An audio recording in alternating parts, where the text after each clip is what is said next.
या डाक वृत्तों में से किसी एक डाक वृत्त को भी दर्शाते हैं और पहले 3 अंक मिलकर जिले को और अंतिम 3 अंक जो होते हैं वो सुपुर्दगी करने वाले डाकखाने का प्रतिनिधित्व करते हैं और इस तरह से डाकखाने का काम पत्र छांटने में सरल भी हो जाता है। कितना अच्छा तरीका है, बहुत अच्छा, बहुत। और मंदाकिनी जी 15 से 21 जनवरी तक पिन कोड सप्ताह मनाया जा रहा है, जिससे लोग जागरूक हों। हमेशा पते के साथ पिन कोड अवश्य लिखें। आजकल युवा इसके प्रति जागरूक कम है, उन्हें पता रहे कि डाक विभाग में इसकी कितनी आवश्यकता होती है और बच्चों को अपने जनपद का पिन कोड जानना चाहिए। ये भी जाने कि श्री राम भिका जी ने पिन कोड की प्रणाली शुरू की और किसी भी दस्तावेज में या फॉर्म में 6 बॉक्स बने होते हैं, इसमें पिन कोड भरा जाता है। बिल्कुल भरा जाता है और हमारे युवा दोस्तों को पता होना चाहिए कि जब भी वो कोई फॉर्म भरते हैं तो वहाँ का पिन कोड लिखकर भेजते हैं, तो इसकी जानकारी होनी चाहिए। और आज तो हम अपने श्रोताओं से ये भी कहेंगे मंजरी कि जब वो अपने विचार लिखें पिन कोड के बारे में तो ये भी बताएं कि उनके अपने शहर का पिन कोड क्या है। ये बिल्कुल आपने बिल्कुल सही बात कही। हाँ, तो वो बताएं। और दूसरा ये भी पता चले उनकी याददाश्त का कि बचपन में जहाँ से वो आए हैं, जो उनका शहर था, कभी वो रहते थे, वहाँ का पिन कोड उन्हें याद है। तो हमें अच्छा लगेगा कि हमारे श्रोता कहाँ से बिलोंग करते थे और कहाँ कहाँ उन्होंने अपना जीवन बिताया। तो पिन कोड की जब हम बात कर रहे हैं तो वास्तविक पते को ये स्पष्ट भी करता है। जो कर्मचारी हैं वे इसका आसानी से पता पहचान जाते हैं और ये पिन कोड जो है बहुत ही एक अद्वितीय माना जाता है, क्योंकि अन्य क्षेत्रों या राज्यों से मेल नहीं खाते हैं। आज भी जब दुनिया डिजिटल हो रही है तो डिलीवरी बॉय गर्ल्स को भोजन, ऑनलाइन शॉपिंग पैकेज को आपके स्थान पर पहुंचाने के लिए पिन कोड की जो है जरूरत पड़ती ही है और इसलिए पिन कोड को लिखना हमेशा याद रखें। बिल्कुल। और देखिए हमारे जो साथी हैं वो भी बहुत सारे संदेशों में लिखकर भेज रहे हैं, तो एक हम ले लेते हैं। संदेश लिखते हैं कि पिन कोड का महत्व किसी शहर की पहचान सुनिश्चित करने में उसी प्रकार है जैसे किसी व्यक्ति की पहचान सुनिश्चित करने में उस व्यक्ति के आधार नंबर का है। डाक विभाग के लिए किसी शहर की पहचान उसके पिन कोड से आसानी से हो जाती है। पिन कोड और चिट्ठियों का अनूठा संबंध है। किसी भी पत्र में अगर पिन कोड लिख दिया जाए तो पत्र कभी भटकता नहीं है, अपनी मंजिल पर आसानी से पहुंच जाता है। मैंने पत्र लेखन उस समय शुरू कर दिया था जब मैं कक्षा 3री में ही था और लिखना सिखाया मेरी बड़ी बहनों ने ही था। उस समय पिताजी नौकरी के चलते शहर से बाहर दूसरे शहर में रहते थे, तो पहला पत्र उन्हीं को लिखा था और ये सिलसिला पिताजी के रिटायरमेंट तक चला। बहनों को भी पत्र लिखे और अपने विवाह के बाद अपनी पत्नी को भी बहुत पत्र लिखे। उस समय 15 पैसे का पोस्टकार्ड, 35 पैसे का अंतर्देशीय पत्र और लगभग 1 रुपए का लिफाफा आता था। आज भी मेरे पास पिताजी और पत्नी के कुछ पत्र रखे हुए हैं, लेकिन मोबाइल ने चिट्ठियों के महत्व को बिल्कुल ही खत्म कर दिया है। बहुत अच्छी सी याद साझा करिए आप। जी बिल्कुल। और एक श्रोता लिखते हैं कि स्कूल में जब पढ़ते थे तो ये पिन कोड लागू हुआ था, तब क्लास में टीचर हमें पिन कोड बोलती थी कि रट लो। बाद में मोबाइल का जमाना आया और हम एसटीडी कोड हमें याद करना पड़ा। पिन कोड तो आज भी चलता है, स्मार्टफोन, इंटरनेट ने एसटीडी कोड भी किनारे कर दिया है अब तो, है ना। और एक श्रोता और लिखते हैं कि पिन कोड सप्ताह हर वर्ष 15 से लेकर 21 जनवरी तक हम मनाते हैं और इसका मुख्य उद्देश्य भी है कि पिन कोड की महत्ता के बारे में हम जागरूक हो जाएं, लोगों को जागरूक करना है। और पिन कोड का मतलब होता है कि पोस्ट नंबर जो हम किसी भी चीज को पोस्ट करते समय डालते हैं और ये बहुत ही महत्वपूर्ण भी होता है जिसको हम अनदेखा कर देते हैं। इसलिए पिन कोड के विषय में जागरूक होना बेहद जरूरी है और इसी कारण ये सप्ताह मनाया जाता है। पिन कोड मुख्यतः 6 अंकों का होता है। जी। और मंदाकिनी जी जैसे कि बात करी ना कि पत्र लिखा करते थे, पत्नी को भी पत्र लिखते थे। हाँ। तो भाई अब यादें कितनी अच्छी होती ना कि उसमें यादों में निकल आता है। क्या कभी आपने लिफाफे में या अंतर्देशी में बाकायदा अच्छे से चिपका के कुछ उसमें लेटर के साथ में रखा, फूल रखा या कुछ भी रखा? जी। तो इस तरह की बहुत सारे किस्से होते थे और कई बार होता था कि फूल के साथ उसपे ऊपर इत्र भी डाला जा रहा है। हाँ, शायरी भी लिखी जाती थी, प्रेम कविताएं भी लिखी जाती थी। तो उसका एक अपना अलग अंदाज था। लेकिन हम सोचते हैं गीत में चलते हैं, देखिए क्या कहते हैं। हाँ बिल्कुल, गीत सुन के तो और आनंद आ जाएगा और लोगों को अपना शायद बचपन या अपनी जवानी याद आ जाए कि हम भी कभी ऐसा किया करते थे, क्योंकि प्रेम में सब कुछ संभव है। और हम अपनी किताबों में भी आपने देखा है मोर पर। अच्छा लगता है ना वो दिन याद आ जाते हैं कि जब चिट्ठी में रख के भेजा जाता था। तो मंदाकिनी जी ऐसे मेरे परिवार में एक नई दुल्हन आई थी। शादी हो गई, 1 महीने बाद वो किसी घर में रिश्तेदार में रोकी गई। उनके हस्बैंड चले गए उन्हें छोड़ के। तो अब उनको याद आ रही थी, तो हम लोग बच्चे बच्चे थे, तो मुझे याद है मेरे भाई से उन्होंने बोला कि मुझे लिफाफा ला के 2 चिट्ठी लिखनी है। तो भाई चिट्ठी लिखी गई, तो भाई भी जो थे मज़ेदार थे, वो लाए, बोले नहीं इसमें ये भी रखिए, फूल भी रखिए, इत्र भी ले रखिए। तो इस तरह का करवा के उन्हें भेजा गया, और ये गाने की लाइन भी। तो आज भी जब ये गाना सुनते तो वो किस्सा याद आता है। हाँ बिल्कुल, ये गीत जो है बहुत ही मशहूर हुआ था, और बहुत सारे अगर लोगों से हम पूछें तो उन्होंने इस गीत का इस्तेमाल कई बार किया भी होगा। जी बिल्कुल सही बात है, लेकिन यहाँ बात चल रही है पिन कोड की। तो फिर से हम लौट आते हैं पिन कोड की दुनिया में, और हमारे श्रोता लिख रहे हैं कि पिन कोड के बारे में खास बातें, जो पिन कोड का जो फुल फॉर्म बता रहे हैं कि पोस्टल इंडेक्स नंबर, और एक 6 अंकों का नंबर है, जैसा कि इसका इस्तेमाल डाक सेवाओं, ऑनलाइन शॉपिंग और कई तरह के वित्तीय लेन देन में भी हम करते हैं। और इसके अलावा वो कह रहे हैं कि जैसा कि अभी हमने बताया भी था ना कि इनकी शुरुआत कैसे हुई, कब हुई, साथ ही उन्होंने उसका जिक्र भी किया है कि इनकी जो शुरुआत है, पिन कोड की शुरुआत श्री राम भीकाजी वेलणकर ने की थी। और पिन कोड के हर अंक का एक खास मतलब होता है, जैसा कि हमने भी शुरू में बताया था, वही ये लिख रहे हैं। और ऑनलाइन शॉपिंग में पिन कोड बताने के बाद ही पता चलता है कि खरीदी गई वस्तु आपके पते पर पहुंचेगी या नहीं। और पिन कोड का इस्तेमाल इंडियन पोस्ट ऑफिस को ढूंढने के लिए भी किया जाता है। पिन कोड के अंक और उनका मतलब है, पिन कोड का पहला अंक क्षेत्र को, दूसरा अंक क्षेत्र को, तीसरा अंक छटाई जिले को दर्शाता है, जैसा कि हमने शुरुआत में इनको बताया भी था। और एक संदेश में लिखते हैं कि इनमें से एक जोन भारतीय सेना के लिए भी है, जिसमें इस सभी जोन को अलग अलग कोड दिए गए हैं। कोड का पहला अंक उस राज्य को दिखाता है जो खत भेजना है। उदाहरण के लिए उत्तर प्रदेश और उत्तराखंड एक ही जोन में है, जिनका नंबर 2 है, यानी इन दोनों राज्यों के सभी स्थानों के पिन की शुरुआत 2 से होगी। इसके बाद पिन कोड का दूसरा अंक सब जोन को दर्शाता है, वहीं तीसरा अंक जिले को दर्शाता है। इसके बाद 3 अंक पोस्ट ऑफिस को बताते हैं। इस तरह 6 अंकों के पिन कोड को डिजाइन किया गया है। बहुत अच्छी जानकारी इन्होंने लिखी है। और एक श्रोता लिख रहे हैं कि पिन कोड का अर्थ बताते हुए बता रहे हैं कि 6 अंकों से बना कोड है, और इस पिन कोड की शुरुआत 15 अगस्त को 1972 में हुई थी। पूरे देश को 9 पिन क्षेत्र में बांटा गया है, यानी 1 से 8 अंक देश के उत्तर दक्षिण, पूर्व पश्चिम और मध्य भौगोलिक क्षेत्र के लिए है, और अंक 9 भारतीय सेना डाक के लिए है, आरक्षित कर दिया गया है। और जैसे देश के विभिन्न शहर या गांव में टेलीफोन पर सीधे बात करने के लिए निश्चित एसटीडी कोड होता है, वैसे देश के विभिन्न गांव और शहर की डाक को आसानी से पहुंचाने के लिए एक निश्चित पिन कोड भी होता है। तो सखी सहेली मन से जोड़ने वाली सिंह राशि वाली दोनों बहनें मंदाकिनी जी और मंजरी जी को ये नमस्कार भी लिखते हैं। और इसी तरह हमारा पिन कोड एक नहीं है ना मंजरी जी? बिल्कुल, पिन कोड अलग अलग पिन कोड है। और एक और लिखते हैं कि पिन कोड के 2-2 अंक राज्य, जिला, मोहल्ला को दर्शाते हैं। अगर चिट्ठी का पता थोड़ा गलत हो और पिन कोड सही हो तो भी पत्र सही स्थान पर पहुंच सकते हैं। यानी कि सबने बहुत सारी बातें लिख करके भेजी हैं और बड़ा अच्छा भी लग रहा है। और एक लिखते हैं कि आबादी बढ़ी तो डाक विभाग में पत्रों को छांटने में काफी दिक्कत आने लगी, क्योंकि लोगों को पत्रों के माध्यम से ही अपने इष्ट मित्रों का हालचाल मिलता था। और जैसे शुरुआत बताई गई है कि इन्होंने लिखा है कि 15 अगस्त 1972 को पूरे देश को 8 सर्किलों में बांटकर क्षेत्र के अनुसार पिन कोड नंबर दिया गया, जिसमें 6 अंक होते हैं और शुरू के 2 अंक जैसे हम लोग बता ही चुके हैं। और बाकी आगे ये लिखते हैं कि इससे पत्र छांटने में आसानी होती है, और कहीं भी किसी पत्र में अधूरा पता होने पर नीचे पिन कोड नंबर यदि है तो उस पते तक वो पत्र पहुंच ही जाता है। हर वर्ष 15 जनवरी से 21 जनवरी तक पिन कोड सप्ताह मनाया जाता है, ये हमने भी आप सबको बताया ही है। और जो सभी जन सामान जागरूकता के लिए किया जाता है। आजकल ऑनलाइन सामान मंगाने पर बाहर से लोग पिन कोड अवश्य पूछते हैं, उसी पिन कोड के आधार पर डिलीवरी मैन उस व्यक्ति तक सामान को पहुंचा देते हैं, कि यानी पिन कोड बहुत ही जरूरी है। और एक श्रोता ने अच्छी बात लिखी है कि जब 1972 से पहले हम कोई खत लिखते थे तो उसे पहले पोस्ट ऑफिस में खोलकर पढ़ा जाता था, इसके बाद उसे अलग अलग खंडों से बांटकर आगे भेजा जाता था। लेकिन ये काम बहुत पेचीदा था और इसके बाद गलत पते पर भी खत पहुंच जाते थे। और इसी परेशानी से मुक्त होने के लिए जो है इसको इजाद किया गया और आज भी ये प्रासंगिक है।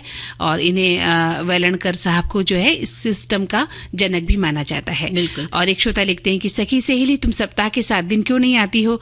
5 दिन तो पंख लगाकर उड़ जाते हैं सुंदर सपनों की तरह, पर 2 दिन का इंतजार वर्षों का प्रतीत होता है।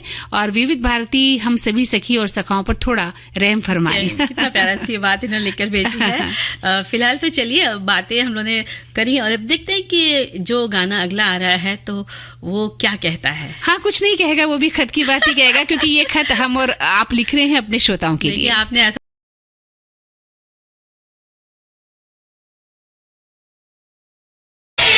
समय हो चला है अंतराल का, तो मिलते हैं अंतराल के बाद। तो मंदाकिनी जी, अंतराल के बाद सभी का सखी सहेली में एक बार फिर से स्वागत है, अभिनंदन है। और हम बात कर रहे थे सखी विशेष के अंतर्गत आज नेहा मोना अग्रवाल की, है ना। तो मोना की बात हम कर रहे थे। तो देखिए, उन्होंने बहुत ही तेजी से पैराशूटिंग में उभरती, एक तरह से अपने आप को बहुत ही उभरती प्रतिभा के रूप में स्थापित किया। और खेल तो वो रही थी, लेकिन बाद में वो अपनी शिक्षा के प्रति भी थोड़ा सजग हो गई और कला विषय में डिग्री ली उन्होंने। आगे वे मनोविज्ञान विषय में स्नातकोत्तर भी कर रही हैं और उन्होंने बिजनेस एडमिनिस्ट्रेशन में मास्टर और डिजिटल मार्केटिंग में भी ऑनलाइन मास्टर डिग्री की है ना। और 23 साल की उम्र में घर से दूर स्वतंत्र जीवन की ओर बढ़ गई। कई मुश्किल भरे दिनों से गुजरी और शारीरिक चुनौतियों का सामना किया और मानव संसाधन और विपणन भूमिकाओं में उत्कृष्ट प्रदर्शन किया। और 2016 में पैरा एथलेटिक्स की ओर ध्यान लगाया था और थ्रो स्पर्धाओं में राज्य में पदार्पण किया और तीनों श्रेणियों में स्वर्ण पदक जीता। राज्य स्तरीय पैरा पावर लिफ्टिंग में भी भाग लिया और कई पदक आपने जीते। बिल्कुल। और इसके अलावा मोना ने भारत में महिलाओं के लिए सिटिंग वॉलीबॉल में भी अग्रणी भूमिका निभाई। कप्तान के रूप में उन्होंने 2019 में महिलाओं के लिए पहली राष्ट्रीय सिटिंग वॉलीबॉल चैंपियनशिप में राजस्थान टीम को स्वर्ण पदक दिलाया। उस समय एक अंतर्राष्ट्रीय टूर्नामेंट के लिए उन्हें चुना गया था, लेकिन वे मां बनने वाली थी तो उन्होंने भाग नहीं लिया। और उनका विवाह रविंद्र चौधरी से हुआ। वे खुद भी पूर्व व्हील चेयर बास्केटबॉल खिलाड़ी हैं और मोना की एक बेटी और एक बेटा है जी। और 2022 में राष्ट्रीय स्तर पर रजत पदक और 2023 में अंतर्राष्ट्रीय विश्व कप में कांस्य पदक, चौथे एशियाई पैरा खेलों में छठे स्थान पर रही और चौथे अंतर्राष्ट्रीय आयोजन में स्वर्ण पदक जीता और पैरा ओलंपिक कोटा प्राप्त किया। एक नया एशियाई रिकॉर्ड आपने बनाया और वैश्विक मंच पर आपकी शीर्ष दावेदार की स्थिति बनी रही। बिल्कुल। और भारत सरकार के सहयोग से उन्हें वित्तीय सहायता भी मिली। खेलों और कई योजनाओं में उन्होंने काफी अच्छा प्रदर्शन किया और प्रशिक्षण भी लिया। इस तरह उन्होंने जो पैरा ओलंपिक 2024 में R2 महिला 10 मीटर एयर राइफल SH1 स्पर्धा में कांस्य पदक जीतकर वैश्विक खेल जगत में भी अपना दबदबा बना के रखा है। और मंदाकिनी जी, देखिए कितनी प्रतिभावान खिलाड़ी हैं जिन्होंने ये इस तरह से खेला और अपने सफलताएं अपनी नाम करी। बिल्कुल। और इसके बारे में बहुत सारे संदेश लिखकर भेजे हैं। तो एक संदेश में लिखते हैं कि उनके जन्म के बारे में लिखा और बताया कि राजस्थान के एक भारतीय पैराशूटर हैं। वो महिलाओं की 10 मीटर एयर राइफल SH1 श्रेणी में प्रतिस्पर्धा करती हैं। उन्होंने पेरिस में 2024 ग्रीष्मकालीन पैरालंपिक में भारत का प्रतिनिधित्व करने के लिए अर्हता प्राप्त की उन्होंने। जी बिल्कुल। एक श्रोता हमारे लिख रहे हैं कि पैराशूटर मोना अग्रवाल ने पेरिस पैरालंपिक में 3 स्वर्ण पदक में हिस्सा लिया, जीत के बताया। और एक स्पर्धा में पदक जीतने के बाद वो अन्य 2 स्पर्धाओं में भी उनसे पदक की जो उम्मीद बढ़ गई थी। उन्होंने जीत का सफर हालांकि उनके लिए इतना आसान नहीं था। पैरा ओलंपिक तक पहुंचने के लिए उन्होंने काफी मेहनत की। और उनका जन्म राजस्थान के सीकर जिले में हुआ है। बचपन से ही पोलियोग्रस्त होने के कारण वो चलने में असमर्थ थी, लेकिन एक लड़की होने के कारण रूढ़िवादी सोच का सामना भी उन्हें करना पड़ा और पढ़ाई का पूरा मौका नहीं मिला। लेकिन दादी की प्रेरणा ने उन्हें आगे बढ़ने के लिए जो है एक तरह से प्रेरित किया। बिल्कुल। और आगे लिखते हैं कि अपनी एक और श्रोता हमारे लिखते हैं कि अपनी एथलेटिक उपलब्धियों के अलावा मोना भारत में महिलाओं के लिए सिटिंग वॉलीबॉल में अग्रणी रही। कप्तान के रूप में उन्होंने 2019 में महिलाओं के लिए पहली राष्ट्रीय सिटिंग वॉलीबॉल चैंपियनशिप में राजस्थान टीम को स्वर्ण पदक दिलाया। हालांकि उन्हें एक अंतर्राष्ट्रीय टूर्नामेंट के लिए चुना गया था, लेकिन वे अपनी गर्भावस्था के कारण उसमें भाग नहीं ले सकी। बहुत सारी जानकारी हमारे सभी साथियों ने सखियों ने लिखकर भेजी है जी। तो सबका दिल से धन्यवाद। बिल्कुल दिल से धन्यवाद। और लेकिन मैं ये कहना चाहूंगी यहाँ पर मंजरी कि हम मोना से बहुत कुछ सीख सकते हैं कि हमारे पास हाथ पैर आंख नाक मुंह कान सभी हैं, फिर भी हम कोई न कोई बहाना बनाकर अपनी दिनचर्या बिता देते हैं। और हमारे पास 100 बहाने होते हैं कुछ ना करने के लिए। तो सोचिए एक खिलाड़ी जिसने कितनी मुश्किलें झेली है, बहुत कुछ सीखा जा सकता है। केवल ये कहने सुनने का कार्यक्रम नहीं है, बल्कि इस कार्यक्रम के जरिए हम ये भी सोचते हैं कि इस मंच से बहुत कुछ बातें कही जाती हैं जो हमारी जिंदगी में प्रेरणा का कारण बन सकती है। बिल्कुल। और हमारी जो सखी विशेष की सखियां हैं, उनके जब जीवन के बारे में हम संघर्षों के बारे में पढ़ते हैं तो हम कुछ ना कुछ सीखते ही हैं, यहाँ से भी हमें संदेश मिलता है कि वो ऐसा कर सकती तो हम क्यों नहीं कर सकते। बिल्कुल, जीवन चलने का नाम है और हमें आलस नहीं करना चाहिए। और खेलना तो देखिए हर उम्र में खेला जा सकता है। हाँ, क्यों नहीं आप कुछ भी कर सकते हैं, आपका गोल कुछ भी हो सकता है। वो खिलाड़ी हैं तो उन्होंने खेल में अपना नाम ऊंचा किया है। अगर आप कलाकार हैं तो कला के क्षेत्र में जाइए, चित्रकार हैं तो चित्रकला के क्षेत्र में जाइए, खिलाड़ी हैं तो खेल, है ना। तो ये आपका अपना शौक है, आप कहाँ जाना चाहते हैं। लेकिन अगर आप पढ़ना चाहते हैं तो खूब पढ़िए, तो हम बहुत कुछ सीख सकते हैं। और जो एक्सक्यूजेस हमारी जिंदगी में हैं, हमने बहाने बना रखे हैं कुछ चीजों को, है ना, कि वो नहीं होना चाहिए जिंदगी में। और आप गाने का मन करे तो भाई गीत भी गुनगुना ले। हाँ बिल्कुल, हम बहाना नहीं बनाएंगे कि हम गीत नहीं सुनवा रहे हैं फिलहाल, लेकिन हम गीत सुनवा रहे हैं। विविध भारती पर धूम मचा रहा है हेलो फरमाइश। मुद्दत से दूर थे तुम हम, एक जमाने के बाद मिलना अच्छा लगा। जब से ये प्रोग्राम बंद हुए थे ना, सब लोग चर्चाएं करते थे कि विविध भारती से कब प्रोग्राम चालू होंगे। हम लोगों को अब सफलता मिली है तो हमें बहुत खुशी है सर। श्रोताओं की पहली पसंद, पहला प्यार होता है ना, फोन इन प्रोग्राम होता है कि अपनी आवाज करोड़ों लोगों तक पहुंचे। और एक ऐसा रेडियो स्टेशन विविध भारती है कि आवाज श्रोताओं के कानों में गूंजती है। आपको बता दें, हेलो फरमाइश कार्यक्रम के लिए आप भी कर सकते हैं फोन कॉल। रिकॉर्डिंग बुधवार को दिन में 11 बजे से लेकर 1 बजे के बीच। हेलो फरमाइश कार्यक्रम का प्रसारण मंगलवार और गुरुवार को शाम 4 बजे, पुनः प्रसारण बुधवार और शुक्रवार को दिन में 10 बजे विविध भारती पर। हेलो फरमाइश।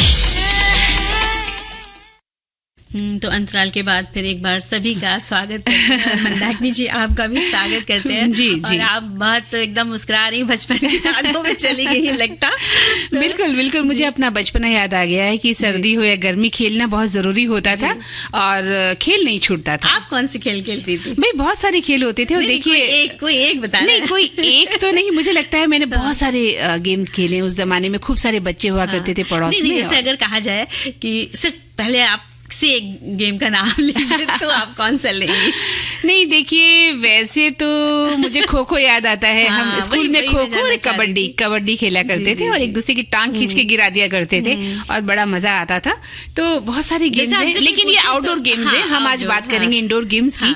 तो घर के अंदर की बात करें तो कैरम बोर्ड हम खेला करते थे, लूडो खेला करते थे, कई बार टेबल टेनिस भी खेलिया करते थे। छोटी सी मेज होती थी, है ना, घर में, और उससे टेनिस छोटा खेलिया करते थे। लेते थे। और रस्सी कूद दिया कहा जाए कोई, तो मैं सबसे पहले रस्सी कूदना। हाँ, रस्सी तो एक रहता ही है जो आप घर में, छत में, कहीं भी आंगन में कूद सकते हैं। तो एक हाँ, उसमें बड़ा अच्छा भी रहता है। अकेले कूद रहे, 2 लोग मिलके कूदते हैं रस्सी। और क्या कहते हैं कि 1-2 लोग पकड़ के ऐसे, हाँ, वो भी हो सकता है। लेकिन ये थोड़ा सा लड़कियों का खेल हो जाता है। हमें तो बात उनकी भी करनी कि हमारे घर में अगर लड़के भी हैं, बच्चे भी हैं, तो वो भी लेकिन लड़कियों को ज्यादा शौक होता है रस्सी कूदने का। तो बहुत सारे इंडोर गेम्स है जिन्हें खेला जा सकता है घर में रहकर। और वैसे देखा जाए तो सर्दी में तो धूप में भी खेला जा सकता है। अगर बच्चे स्कूल से आ गए हैं तो थोड़ा सा बाहर धूप में खेल सकते हैं। धूप अगर निकली है आपके शहर में, आपके घर के आस में, मतलब आपको लग रहा है कि बाहर हमारे तरफ धूप निकली है, तो बच्चे धूप में खेल ले तो ठीक है। लेकिन एक समय ऐसा होता है कि धूप भी नहीं निकली है और बच्चे परेशान हो रहे, कहाँ खेले, तो उनको तो फिर घर का खेल ही अच्छा होता है। घर में बैठा के आप खिलाएं। और आपके पास 1-2 कमरे, उसमें भी बच्चे छुपन छुपाई खेल लेते हैं। कोई तख्त के नीचे घुस गया, कोई चारपाई के नीचे, कोई पर्दे दरवाजों के पीछे छुप सकता है। इस तरह के गेम बच्चे आराम से खेल सकते हैं। और एक गेम होता था, खेल होता था मंदाकिनी जी, अंधेरा और उजाला। तो जैसे लाइट जलती थी, जहां जहां लाइट होती थी वहां पर उजाला को बांट दिया जाता था, और जहां पे अंधेरा होता था वो अंधेरिया एक्चुअल में कहलाता था। और टीम में चुन लिया जाता था एक चोर, और वो उसको कहा जाता तुम कौन सा रास्ता वो लोगे, एरिया लोगे, उजाला वाला या अंधेरिया वाला। अच्छा। उजरिया या अंधेरिया ऐसे बोलते थे। तो वो चोर चुन लेता था जो भी। अगर उसने उजरिया चुन लिया तो उसको उजरिया में रहना है और बाकी सारी टीम को उसके एरिया में जाके भागना है और उसको पकड़ना है। चोर को छूना है, जो छू लेगा वो चोर बनेगा। चोर जिसको छू लेगा वो चोर बनेगा। मैं चोर तू सिपाही, है ना, वही खेल होता था। इस तरह का गेम घर में भी बिल्कुल होता था। और कैरम खेल सकते हैं, शतरंज आप खेल सकते हैं, और लूडो है, ट्विस्टर जैसे गेम बहुत ज्यादा है। और अब तो बच्चे जो है सारा खेल जो है मोबाइल पर ही खेल लेते हैं। बैठे बैठे मोबाइल ऑन किया और दुनिया भर के गेम वो खेल लेते हैं। हमको क्या करना है कि उनको ऐसे गेमों की तरफ लाना है जिसमें आपका ज्यादा से ज्यादा शारीरिक जो है एक्सरसाइज भी होती हो और उनका मानसिक रूप से भी वो तंदुरुस्त हो ना। और घर में आप छोटी सी जगह में सिकड़ी भी खेल सकते हैं, है ना। और कुछ लोग लट्टू भी खेलते हैं बच्चे, तो वो भी एक मजेदार लगता है। टीम बना लो, जो जितना कितना आप जीतते हो, कितनी बार आउट होते हो। और अंताक्षरी, ये बड़ा सबसे कहते हैं कि मजेदार है कि 2 टीमें बन गई और अपना आप गाने एक दूसरे गा रहे हैं। और बच्चे जो है ना मंदाकिनी जी, उसमें क्या कहते हैं कि शहरों के नाम, फूलों के नाम, पशु पक्षी के सब नाम ले सकते हैं। चिड़िया उड़ और गाय उड़, कई बार गाय में भी हम उड़ा देते हैं, तो उसमें भी हम उस गेम को भी ले सकते हैं। भी ले सकते हैं। पोषम पाप खेल सकते हैं। और देखिए किसी घर में चूंकि आजकल बहुत कम घरों में लोग रहते हैं, एक बच्चा भी होता है, तो माता पिता खेल सकते हैं उनके साथ बैठकर अंतराक्षरी खेलें बच्चों के साथ। और छोटे छोटे और भी कई गेम्स हैं जिन्हें बच्चे प्रेरित होते हैं। बच्चों से आप मोबाइल से दूर कर सकते हैं बच्चों को, और उन्हें हंसा सकते हैं इन खेलों के जरिए, और शारीरिक रूप से भी उनको मजबूत बना सकते हैं। जब हम पालक के पकौड़े बनाते हैं ना, तो पालक काटते हैं, बेसन, नमक, अजवाइन, हरी मिर्च, हरी धनिया, खटाई पाउडर डाल के एक पालक के पकौड़ों का जब घोल बनाते हैं ना, तो वो बना लीजिए आप। और पनीर के छोटे छोटे टुकड़े काट करके रख लीजिए, और उसके ऊपर पालक का पेस्ट आप लपेट दीजिए, अच्छे से गाढ़ा रहेगा क्योंकि वो। और फिर धीरे धीरे एक एक को आप तलते जाइए। तो जब आप किसी को ये मत बताइए कि ये इसमें पनीर पड़ा हुआ है, आप पालक के पकौड़े दे दीजिए, पेश कीजिए। जब वो खाएंगे तो उनको पनीर मिलेगा, तो उसका स्वाद बहुत दोगुना हो जाएगा जी। और एक चीज आप और बनाती है, पनीर चीज कटलेट्स भी बनाती हैं, वो कैसे बनाती है वो भी बताइए। इसके लिए लेना है 200 ग्राम पनीर मैश किया हुआ, 2 प्याज कटे, उसमें 1/4 प्याज ही डालना है, 1/4 कप शिमला मिर्च महीन कटी हुई लेनी है, 1 बड़ा चम्मच हरी धनिया इसमें डालनी है, 2 आलू उबले डालने हैं, और काली मिर्च कुटी हुई आधा चम्मच लाल मिर्च कुटी, 1 चम्मच ऑरिगेनो, नमक स्वाद से। और इनको आपको सबको मिला लेना है। इसकी कटलेट बना ले और गोल चपटे बना, और इसके अंदर आप चीज भी भरकर कसकर भर सकती हैं। और अब इसको कॉर्नफ्लोर में लपेट के, और एक मैदे का घोल बनाना है आपको। एक घोल बनाएंगे आप पहले, कॉर्नफ्लोर, मैदा, काली मिर्च, नमक, सॉस, टमाटो और चिली सॉस डालें, और पानी से इसका एक सादा घोल बना लेना है। ठीक है। अब हर कटलेट को रेडी सेट गो की प्लेट पर चारों ओर से डिप करना है, फिर आप इसको तल लेना है। तो ये कटलेट भी बहुत स्वादिष्ट बनते हैं। तो इस तरह से पनीर तो ऐसा है कि आप कई तरह के पनीर एक और व्यंजन अनेक हो जाते हैं। और एक जुलभ हो, जब हम होटल जाते हैं तो सबसे पहले हम स्टार्टर मंगाते हैं, तो पनीर के स्टार्टर भी हमारे श्रोता जानना चाहते हैं कि वो कैसे बनाया जाता है। आप तो पाक कला में निपुण हैं, आप बताइए कि किस तरह से पनीर के स्टार्टर को बनाया जाए कि वैसा ही स्वाद आए जैसा होटल जाने पर आता है। तो उसके लिए लेना है टमाटो सॉस लेना है, और 2 टमाटर उबले हुए मैश करके पीस कर आप इसको छान लें।